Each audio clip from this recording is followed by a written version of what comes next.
Foster, and today we're going to be talking about medical marijuana.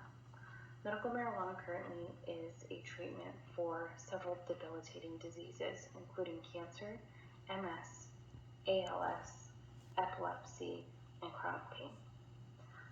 Today we're going to focus on pros, cons, and my current stance as to whether or not marijuana should be legalized. The pros starting are going to be the ability to decrease pain in these debilitating diseases. We see a high number of people stating that they have a lot less pain with marijuana even versus opioid narcotics. Because of this, we're also seeing a decrease in narcotic usage. And in the current epidemic that we have with opioid overdose and just any kind of addiction with opioids or current drug use, this has been a really big stance on legalizing marijuana. Cannabis has no lethal dose, minimal interactions, and can be dosed orally, through vapor, a topical, and is also can be smoked.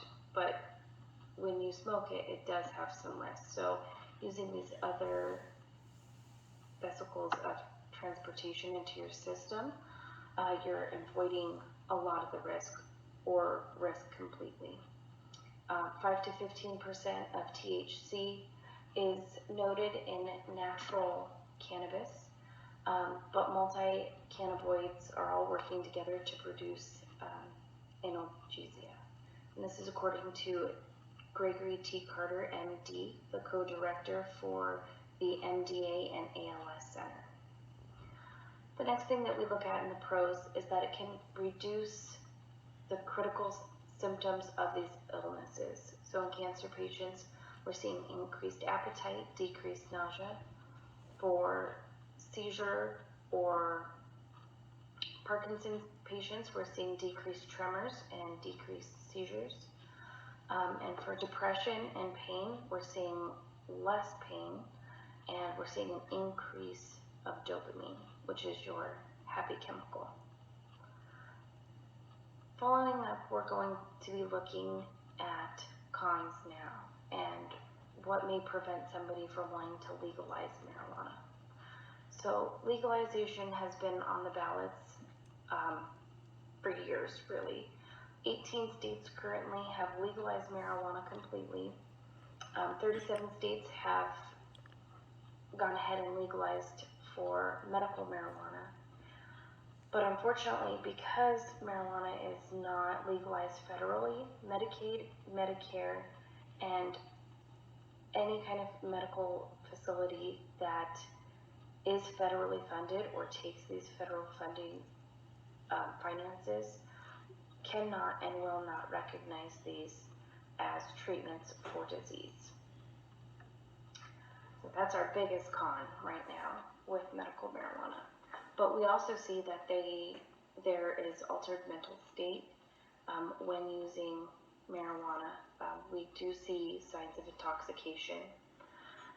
This also means that you cannot drive or operate machinery while you are under the influence to decrease your risk of injury to yourself and to others. There's noted short-term memory loss, which can affect people's lives in long-term and short-term. And if you are smoking the substance, it can be an irritant to your throat, your bronchia, and your lungs completely. It has noted to be less dangerous than cigarette smoke, but still introduces carcinogens into the body. We've also seen changes in development and brain development for pediatric patients. Not a whole lot of research has been done on this, but it has been noted in some cases. Now that we've looked at the cons, I want to look at my stance. I am pro legalization. I think that it would help a lot of patients. I think that it would decrease the narcotic issue that we're having in our country. It would decrease the amount of addiction, and it also is a little bit more affordable for patients. Right now, big pharma is a very big issue that we have in this country, and some people can't afford their medications, and having marijuana would change a lot of that. You can grow marijuana yourself, you can get it from distributors, or you can buy it off of somebody else who grows it if it's legalized.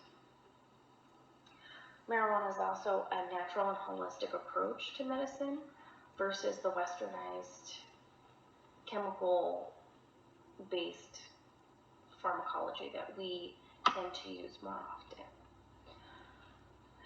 This also would increase jobs for the United States, allowing a whole new field of workers to come in and be able to contribute to the economy.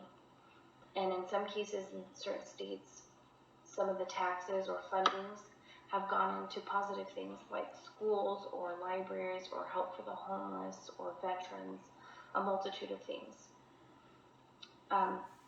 Decrease of incarceration would benefit us, not only those who are in jail or prison for marijuana usage or selling of marijuana, but it also would help decrease the federal funding that goes into housing inmates at this time. So in conclusion, we've seen that there's been an increase of acceptance of marijuana.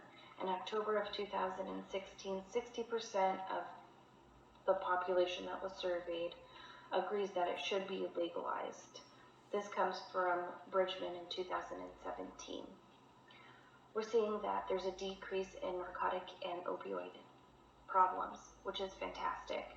We're also seeing that there's a decrease in the usage of big pharma, which is also great for the middle American person, the working class, and those of us who have an issue affording heavy-duty medications or very expensive medications. So when we're looking at this, we have to really decide, does the pro outweigh the negative? And I think that it does. Thank you so much. Have a great day.